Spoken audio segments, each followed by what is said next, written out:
Most people spend New Year's Eve clinking glasses, shouting countdowns, and celebrating fresh starts.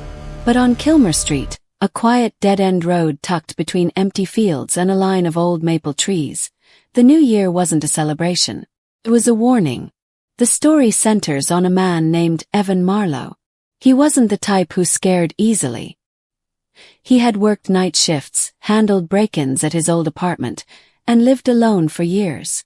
So when his cousin asked him to house-sit on Kilmer Street for a week, Evan didn't think twice about saying yes. He arrived on December 30th, the day before New Year's Eve. Kilmer Street felt unusually quiet. All 8 houses on the road sat wide apart, each with long yards and dim porch lights that didn't quite push back the winter fog. The air felt heavy still, as if something in the neighborhood was holding its breath. Evan didn't notice much until he went to grab the mail his cousin asked him to check. The first neighbor he ran into was a middle-aged woman sweeping her porch. She stared at him for a while before speaking. "You staying in that house?" she asked. "Just for a few days," Evan said. "My cousin's visiting family out of state." She nodded slowly, then added something that didn't make sense at first. "Keep your windows covered tomorrow. All of them." Evan laughed awkwardly, thinking she was joking. But she didn't smile. Not even a little. As he turned to leave, she called out again, more urgently. "And don't open the door after 11. No matter who comes." Evan asked why, but the woman walked back inside without another word. Strange people exist everywhere, he figured. He chalked it up to a weird neighbor. But later, when he took a short walk to familiarize himself with the area, he noticed more odd behavior. Another neighbor, an elderly man this time, was boarding his living room windows from the inside. A younger couple across the street were pushing heavy furniture against their front door. And almost every house had thick curtains, nailed into the walls as if they'd been permanent for years. Evan texted his cousin about it, joking that the whole street acted like the purge was coming. His cousin didn't reply. That night was uneventful. But on the morning of December 31st, things began to feel wrong. At 9 a.m., someone knocked on the door. Not just a regular knock, a frantic one. Evan opened the door expecting a delivery driver, but instead found a tall man in a heavy coat. His eyes were wide, darting around like he was being followed. "You new here?" the man asked. "Just house-sitting," Evan said. The man swallowed hard. "Do you know the rule?" "What rule?" He hesitated. "After tonight, things get dangerous. Don't." He cut himself off when he spotted someone watching from across the street. A woman standing behind her window, just barely visible through the curtains, shook her head at him. The man stepped back, whispering, "Just be careful," before walking away quickly, almost nervously. Evan stood there, confused and slightly uneasy. When evening came, the neighborhood changed again. Around 7 p.m., every house on the street shut their lights off. Not dimmed off. Completely. As if the entire road had agreed on a blackout. Except the house Evan was in. At 8 p.m. someone knocked again. This time it was the older man who was boarding his windows earlier. His hands were trembling. "You haven't covered your windows," the man said, voice shaking. "You need to do it right now. Before the countdown. Before they come." "Before who comes?" Evan asked. The old man stared behind Evan into the house as if expecting something to move. "We made a mistake once," he said. "One year we ignored the warnings. We thought it was superstition. But midnight came and we lost someone. Since then, Kilmer Street doesn't celebrate New Year's like everyone else. We survive it." The man tried to hand Evan several thick black trash bags and a roll of duct tape. "Cover everything. And whatever you do not let anyone inside after 11. Before Evan could ask questions, the man hurried away, practically running back to his house. Evan considered calling the police or maybe just leaving, but he didn't want to abandon his cousin's house. And part of him still believed the neighbors were simply paranoid, maybe traumatized by something that happened years ago. He taped the windows anyway, just in case. By 10 p.m., the entire street was silent. No cars passing. No fireworks in the distance. Even the wind seemed to avoid Kilmer Street. At 10:47 p.m., his power flickered. The lights dimmed to a low, buzzing glow before steadying again. The house felt colder, like someone had opened a window. But everything was sealed. At 11:02 p.m. the first knock came. Light, rhythmic.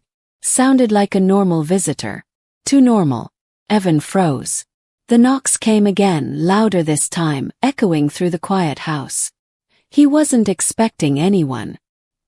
He moved closer to the door, trying to peek through the peephole, but he saw nothing. Whoever it was stood out of view. Then a voice spoke. "Hello. My car broke down. Can you help me?" The voice sounded normal, calm, almost friendly. But something about it was off. Like the tone didn't match the words. He didn't answer. "Please," the voice said. "I saw your lights on." Evan stepped back from the door. His heart started pounding. He thought of what the neighbors said. Don't open the door after 11. The knocking grew harder. More urgent. Open the door. It wasn't a request this time. It was a command. Evan backed away, heading toward the kitchen to grab a knife. He didn't think he'd use it, but having it made him feel less helpless. The knocking suddenly stopped. The silence was worse. At 11:18 p.m., something slid across the porch. A slow dragging sound, like someone's palm brushing against wood. Then footsteps, soft and deliberate, moved around the side of the house. Evan tried to stay quiet, but the floor creaked under him. The footsteps stopped immediately. Whoever, or whatever, was out there had heard him. A minute later, the tapping shifted to the living room window. Just a faint tap tap tap. Something whispered from the other side of the glass. "I can see you moving." But the windows were covered. Thick black trash bags. How could anyone see inside? Evan's breath hitched. "I know you're alone." The whisper came from a different window now. Closer to him. "I know you're scared." He stumbled back into the hallway, gripping the knife. His pulse hammered in his ears. Every instinct told him to hide, but he also felt a twisted urge to look. At 11:39 p.m., something pressed against the back door. The wood strained under weight. A voice, deeper this time, murmured, "It's almost time." Evan didn't know what time meant, but he knew midnight was approaching. Maybe they would leave once the new year passed. Maybe this whole thing was a sick tradition, some kind of neighborhood hazing ritual. Or maybe it was something worse. At 11:52 p.m., everything went silent again. No tapping. No footsteps. No voices. Just quiet, heavy and waiting. When the clock finally hit midnight, distant fireworks erupted in the city miles away. Evan felt a wave of relief wash through him. He waited another minute, then two, listening. Nothing happened. The house stayed still. He almost laughed at himself. But then, the back door slowly opened. Not forcefully. Not violently. It opened as if someone had been standing there, hand on the knob, waiting for the moment the clock struck 12. Evan stepped back, knife raised, trying to see into the darkness beyond the door. What stepped inside wasn't the man who had been knocking. And it wasn't a stranger from the neighborhood. It was his cousin. Except the cousin he knew was warm, expressive, full of life. This version stared blankly. His lips were pale. His breathing was silent. His head tilted just slightly, as if he didn't understand how to mimic being human anymore. He took a step inside. Evan whispered, How did you get here?" The thing wearing his cousin's face gave a slow, unnatural smile. "I never left." Evan realized something then. Something the neighbors had tried to warn him about. The house didn't celebrate New Year more than once because the last person who stayed there during a countdown never left. Something else left in their place. The thing moved toward him with sudden, jerking steps. The neighbors later said they heard nothing. No screams. No struggle. Just the faint sound of a door closing sometime after midnight. By the time they checked on the house the next morning, the cousin had returned from his trip, confused and panicked, saying he couldn't reach Evan. He had no idea who or what opened the back door. Evan was never found. But the neighbors on Kilmer Street all agreed on one thing. The house had celebrated New Year twice. And that should never have happened. Most people dream of seeing a loved one again after they're gone. But for the Alvarez family, I am so very the sorry reunion for happened your in a loss. way no one could ever Please want. take your time with 3 these. days before New Year's Eve, their father, Roberto, passed away in the hospital after a sudden stroke. His 3 children, Marisol, Daniel, and 12-year-old Luis, were crushed. He had been the glue of the family, the loud, joking, dependable father who always made New Year's a big deal. The funeral home picked up his body that same night. The hospital signed the paperwork. The morgue director confirmed everything the next morning. There was no misunderstanding, no mix-up. Roberto Alvarez was dead. On New Year's Eve, the family home felt strangely quiet. No music, no cooking, none of the usual energy. They were trying to get through the night together, sitting in the living room surrounded by framed photos of the life they used to have. It was around 8 p.m. when someone knocked on the front door. Not a timid tap. Firm, familiar knock. The kind their father always used. 3 short knocks, then 1 long one. First, nobody moved. They all just stared at each other, thinking the same thing but not daring to say it. Then Daniel stood and walked to the door. He cracked it open. And there he was. Their father stood on the doorstep, wrapped in his old winter jacket, the same one he wore every December.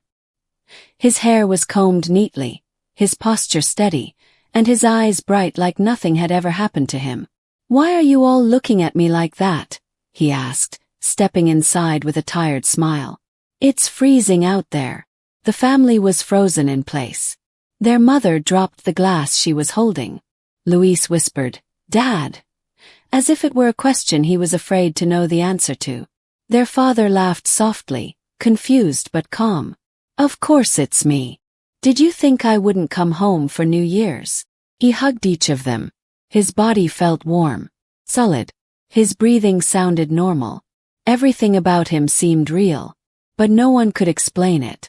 Their mother tried to talk, to tell him what had happened, but Roberto gently shushed her. "Let's not start the new year with heavy conversations. I just want my family tonight." He moved around the house naturally, turned on the TV, sank into his favorite armchair, even argued with Daniel about which channel to watch the countdown on. It all felt so normal. It almost erased the terror beneath the surface. Almost. But there were things, small things that didn't feel right. He never blinked unless someone was looking at him. He didn't eat anything, though he pretended to. And when he hugged Luis, the boy said his father's jacket smelled strange. Not like sweat or cologne, but like hospital disinfectant and cold metal.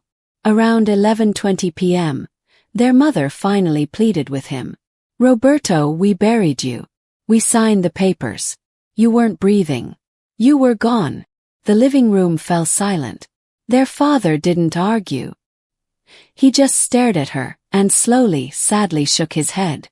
"No," he said softly. "I wasn't gone. You all just left too early." The way he said it chilled everyone in the room. But before they could ask anything else, Roberto stood up abruptly and walked to the hallway, heading toward the back of the house. His steps were suddenly stiff, mechanical. Daniel followed him. "Dad, where are you going?" Roberto didn't answer. He walked straight into the guest room and shut the door behind him. Daniel knocked. No answer. When he finally pushed the door open, the room was empty. No windows open. No footprints. No sign of anyone leaving. Just gone. A minute later, Luis let out a scream from the kitchen. The family rushed in and found the back door wide open, winter air flooding inside. On the kitchen table lay their father's wallet, his wedding ring, and the hospital discharge bracelet he'd been wearing when he died. Except the bracelet had a timestamp. It was printed for tomorrow, New Year's Day, at 12:14 a.m., which hadn't happened yet. As the family stared at the bracelet, the clock in the living room reached midnight. Fireworks erupted in the distance. and all the lights in the house flickered. Just once. Then the phone rang. Their mother answered with shaking hands. A cold, flat voice spoke from the morgue. "Ma'am, we've had an incident. We need you to come in. Your husband's body is missing." She dropped the phone.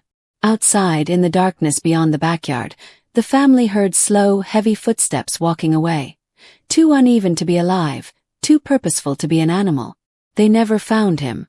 And every New Year's Eve since then, someone knocks on their door with 3 short knocks and 1 long one.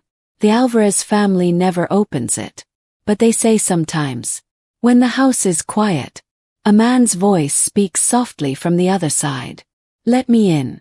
I came home for New Year's."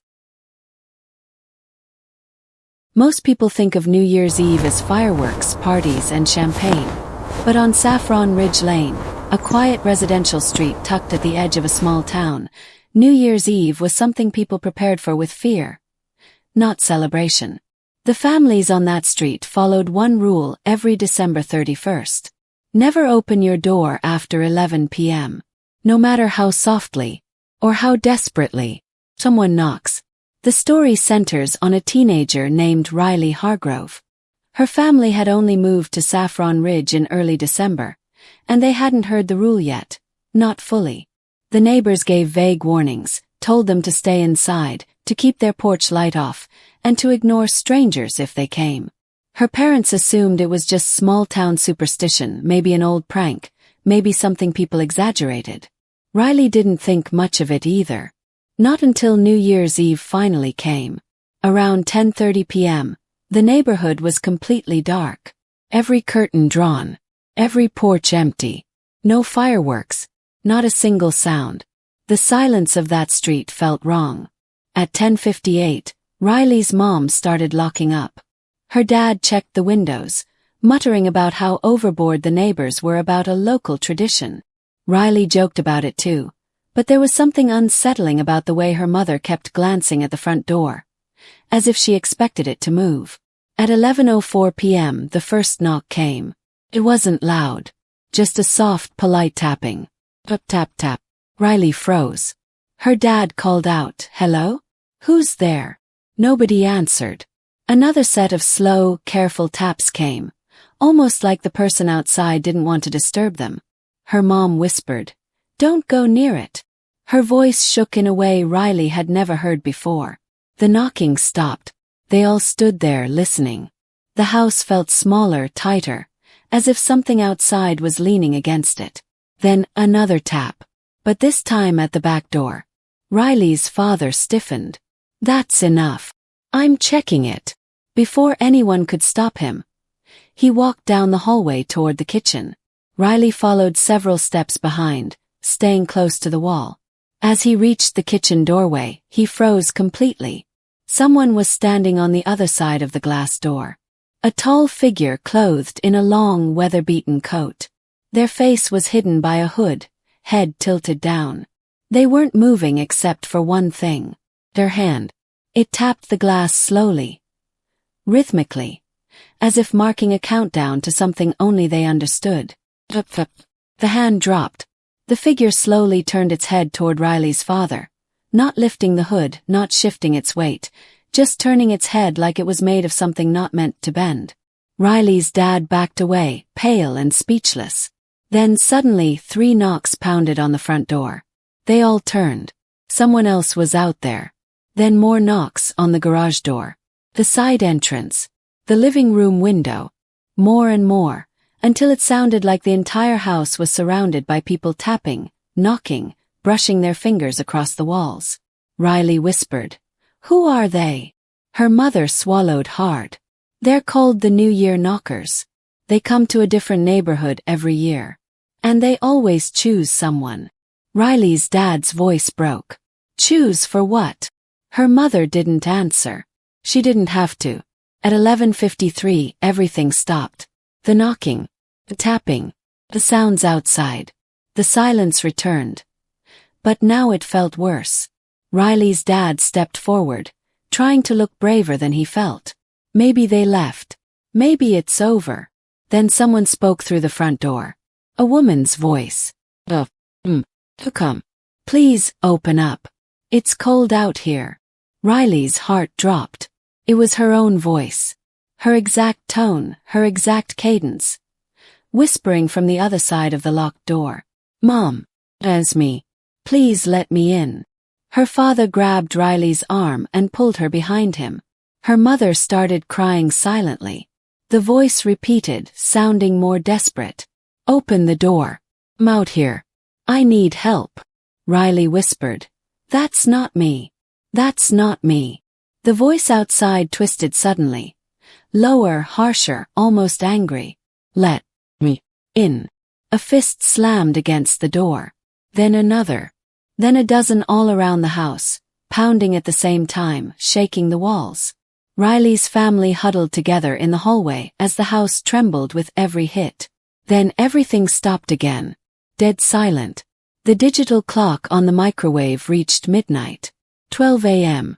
And every knock, every voice, every presence outside vanished. The neighborhood remained dark and still. When the sun finally rose, Riley's family looked outside. No footprints, no damage. Nothing but frost on the ground. Most neighbors refused to talk about what happened, but one elderly man quietly approached Riley's father near the mailbox the next morning. He said, "You're lucky. They didn't choose you this year." "Choose us for what?" Riley's dad asked. The old man hesitated before whispering. "For next New Year. When it's your turn to knock. Because on Saffron Ridge Lane, everyone who ignores the knockers eventually becomes one. And someone new always joins them. Right after midnight. If you enjoyed this story and want more like it, make sure you subscribe, turn on notifications, and drop a comment telling what kind of horror story you want next.